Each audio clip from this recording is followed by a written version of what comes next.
प्रधानमंत्री आवास योजना को ऑनलाइन आवेदन करना अब बहुत आसान कर दिया गया है। अभी तक प्रधानमंत्री आवास योजना के जरिए सिर्फ गरीब लोगों को ही आवास मिलते थे, लेकिन अब मिडिल क्लास वालों को भी आवास योजना के तहत उनको आवास दिए जाएंगे।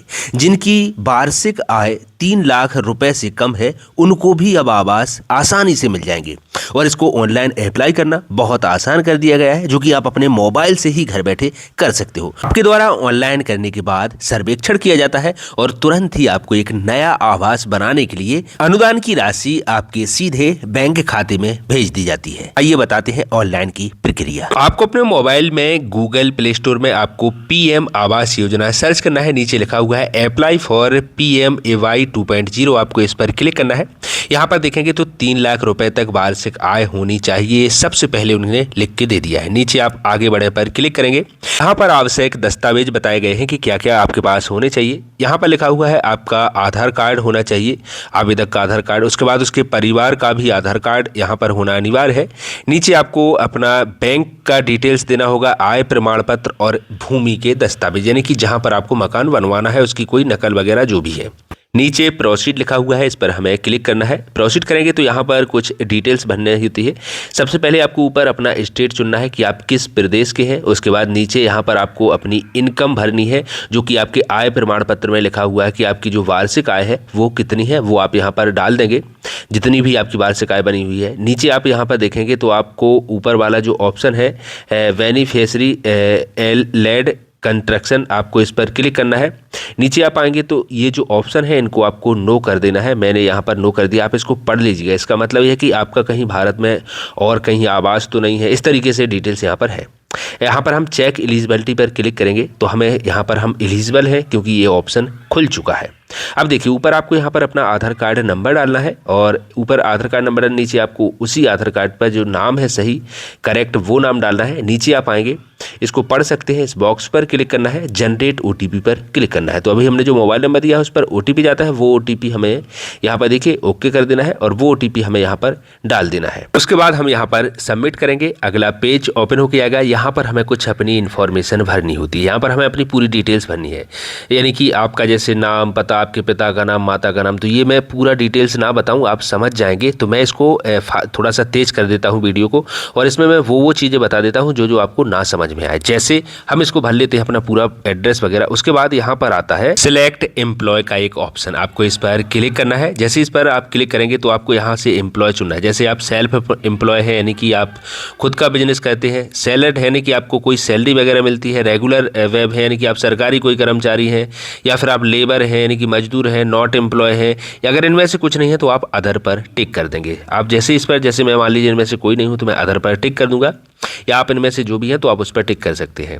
उसके बाद साइड में एक और आता है कि आप मतलब क्या करते हैं, तो हम उस पर टैप करेंगे और अब आपको यहाँ से जितने भी सारे काम हैं वो सारे यहाँ पर हमारे भारत में जो भी काम होते हैं वो सभी यहाँ पर आ जाते हैं। तो आप इनको अच्छे से देख लीजिएगा कि आपका काम क्या है, आप क्या करते हैं। लगभग सारे काम हैं, तो यहाँ पर आपको अपने हिसाब से आप जो भी काम करते हैं उस पर आपको टैप कर देना है। अगले ऑप्शन में आपको ये चुनना है कि आप हिंदू हैं, मुस्लिम हैं, आप जो भी हैं आपको उस पर टैप करना है।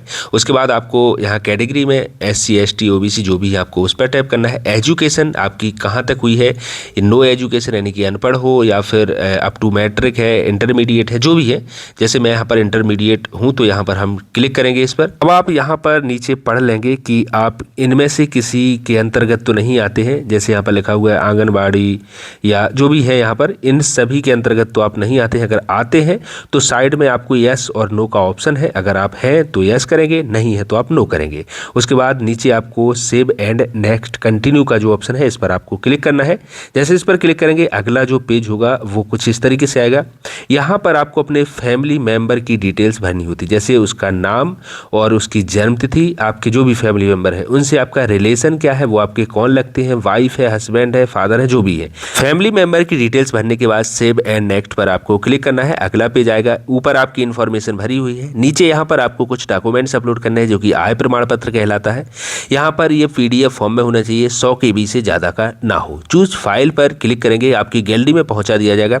आपको पहले से ही PDF में अपनी आय प्रमाण पत्र को यहाँ पर सेव करके रखनी है और यहाँ पर हम अपलोड कर लेंगे। तो हम यहाँ पर हमारा आय प्रमाण पत्र अपलोड हो चुका है। सिलेक्ट ईयर में हम जाएंगे तो यहाँ पर हमें ये चूज करना है कि हम इस स्थान पर कब से रह रहे हैं। सेव एंड कंटिन्यू पर हमें क्लिक कर देना है। जैसे हम क्लिक करेंगे अगला ऑप्शन आता है यहाँ पर हमें एड्रेस चुनने के लिए। तो सबसे पहले यहाँ पर अपना जो प्रेजेंट एड्रेस है जहाँ पर आप रह रहे हैं आपको वो यहाँ पर पता भर देना है।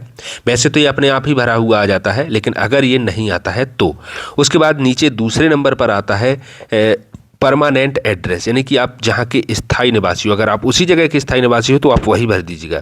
नीचे आता है वो जगह जहाँ पर आप प्रधानमंत्री आवास बनवाना चाहते हो, वो एड्रेस आपको यहाँ पर डाल देना है। तो यहाँ पर देखिए मकान संख्या तो होगा नहीं क्योंकि मकान की तो कोई संख्या है नहीं। अगर है, जैसे मान लीजिए पुराना टूटा आवास है, अगर उसकी कोई मकान संख्या है तो डाल दीजिए, वरना छोड़ दीजिएगा।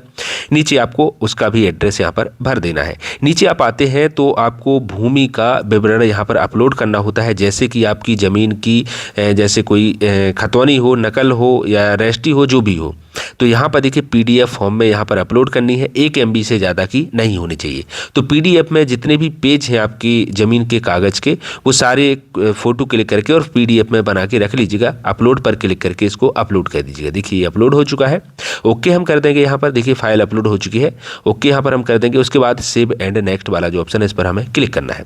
बस फाइनल इन्फॉर्मेशन हमें भरनी है बैंक डिटेल्स की, यानी कि जिसमें हमें अपना पैसा लेना है अगर हमारा पास हो जाता है तो। यहाँ पर आपको ऊपर अकाउंट नंबर डाल देना है, अपना बैंक खाता नंबर, और नीचे अपना वही खाता नंबर दोबारा से डालना होता है। IFSC कोड डालना है। अगर आप इनमें से किसी योजना को अगर आपने लिया हुआ है, आपको कोई अनुदान मिला हुआ है, तो आप इसको यस करेंगे, अन्यथा नो करेंगे। इसको पढ़ लीजिएगा। उसके बाद नीचे की तरफ आएंगे, ये 2 बॉक्स हैं जिन पर ये लिखा हुआ है, आप इसको पढ़ लीजिएगा। इन दोनों बॉक्सों पर आपको टिक कर देना है। जैसे इन पर टिक करेंगे आपको साइड में आना है। अब आता है यहाँ पर फाइनल सबमिट का ऑप्शन, फाइनल सेव लिखा हुआ है, आपको इस पर क्लिक कर देना है। जैसे आप इस पर क्लिक करेंगे तो आप देखेंगे आपको एक ID मिल चुकी है और अब आपको बस कुछ भी नहीं करना है, इतना करके छोड़ देना है। आपका जो डाटा है ऊपर ऑटोमेटिकली ही पहुँच जाता है। अब आपके यहाँ सर्वेक्षण करने के लिए टीम आएगी आपकी। तो आपने अभी जो अपना जैसे कोई कॉन्टैक्ट डिटेल्स दी हुई है, आपके मोबाइल नंबर जो दिया हुआ है, उससे आपके पास कॉन्टैक्ट भी करेंगे और जो टीम है वो जांच करने के लिए आएगी। अब आपको वहां पर उपस्थित रहना चाहिए, आपका मोबाइल नंबर चालू होना चाहिए, क्योंकि टीम आपसे कांटेक्ट करेगी और जो भी आपने डॉक्यूमेंट्स लगाए हुए हैं उनकी ओरिजिनल कॉपी होनी चाहिए। जैसे आपकी ज़मीन के जो कागज़ हैं उनकी ओरिजिनल कॉपी आपके पास होनी चाहिए, आधार कार्ड आपके पास ओरिजिनल होना चाहिए, और वो ज़मीन जहाँ पर आपको आवास बनवाना है तो वहाँ का जो रास्ता है वो सुगम होना चाहिए, ताकि जो टीम आए चेक करने के लिए उसको आप आसानी से ले जा सको। ऐसा ना हो कि वो ज़मीन किसी और विवादित ज़मीन नहीं होनी चाहिए, वरना सर्वेक्षण करने के लिए जो लोग आएंगे अगर उनको जरा सी भी गलती पाई जाती है तो वो वहां से निरस्त कर दिया जाएगा। हमारे चैनल पर ऐसी ही लेटेस्ट नई जानकारी दी जाती है। ऐसी जानकारी पाते रहने के लिए चैनल को सब्सक्राइब जरूर कर लें, बगल में घंटी है उसके आल के नोटिफिकेशन पर क्लिक कर ले तो हमारे ऐसी वीडियो आपको मिलती रहेंगे। वीडियो देखने के लिए बहुत बहुत धन्यवाद।